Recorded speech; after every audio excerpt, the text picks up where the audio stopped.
Do you still know many people who say that they don't think women are funny?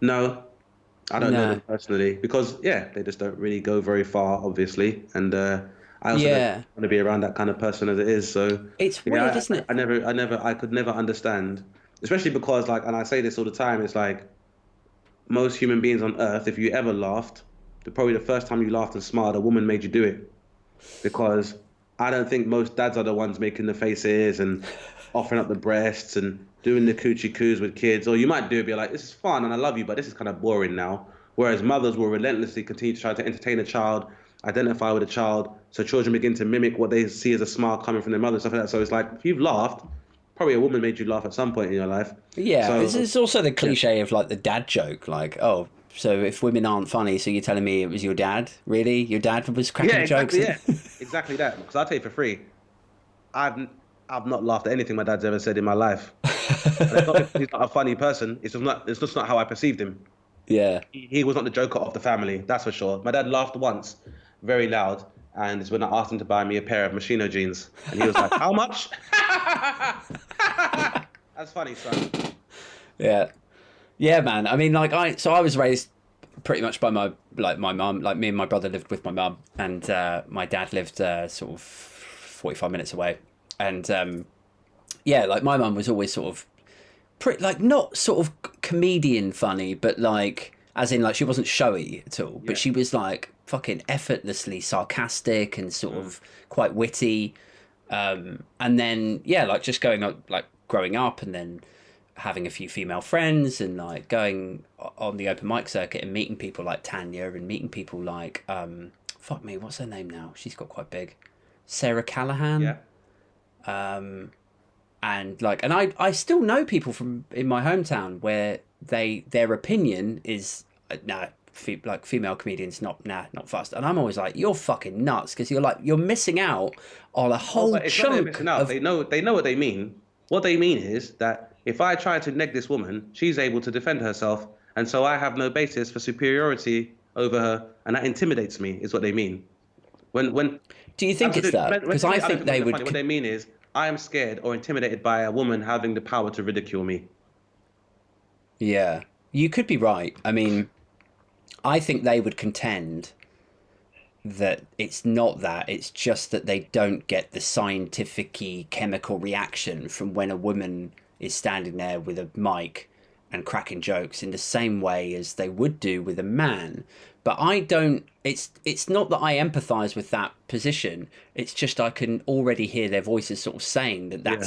that's where they're coming from. But you might be right, it might be like a subconscious like Oh yeah, thing that's bubbling underneath that's it's a fueling that. gender-based bias where because if a woman tells the same joke a man tells that's written down and delivers it the same, what fucking difference does it make if she's talking about something that doesn't pertain to her gender anyway? Like Yeah. what is she talking? If you're telling me an anecdote about something you saw, why does the fact that your voice is octaves higher make a fucking difference? So Yeah. Well, also, like, there's a whole other fucking, like, a prism that it's coming through as yeah, well, which can be all the more hilarious. Like, you can listen to fucking 1,000 men in the London open mic circuit cracking a joke about how they went out on a date and, you know, they really liked the girl and then she didn't call him again and blah, blah, blah. And it's like a man's perspective, mm, always. But, like, there's something new and refreshing when a woman is up there absolutely. cracking her side of the story, right? It's like It's it's different. completely, and that's always been one of the biggest benefits of comedy for me is the fact that like it's offered me a narrative and an account from groups that I would have never really heard of in my normal day to day. Like I would never Mm. really heard about what it's like to live your normal day as a transgender person or a non-binary person or even as a regular woman living under patriarchy until I did stand up.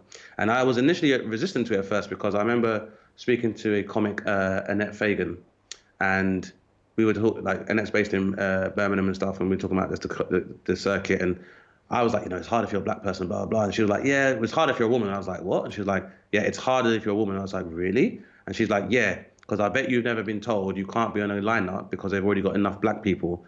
And I was like, oh.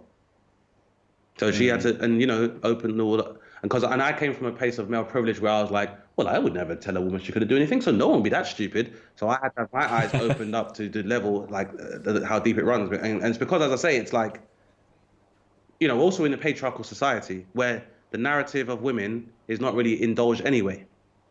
So Yeah. comedy, just by its nature, when women are performing comedy, is rebellious anyway. Because for a start, it thriving within or working within pop culture, normally pubs are where men go to escape their partners and escape women, which is why in working men's club, you'd be like, me, my mother-in-law, take my wife, please, take her. Because, men will be talking Yeah. about their Yeah. woes and their angst about having a wife and all the rest of it. So there's something very primarily feminist about women in stand-up because people don't listen when women talk. Like that's one of the things. Yeah, it's what's making Yeah. that women are listened to.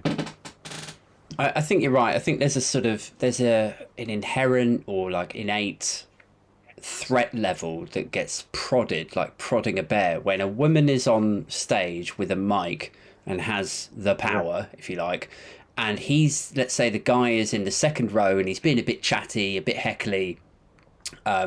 The idea that he could be given a dressing down by somebody like yeah, Tanya, who will fucking yeah. eviscerate, and leave him humiliated, feeling stupid and silenced, I think is a big problem For loads of for men, men of a because if you get certain. punched in the face Yeah, and you fall down, you get knocked out, your bruises heal, and men's alpha displays of masculinity are a natural part of society. If you get humiliated and get ridiculed, those bruises don't heal as quickly.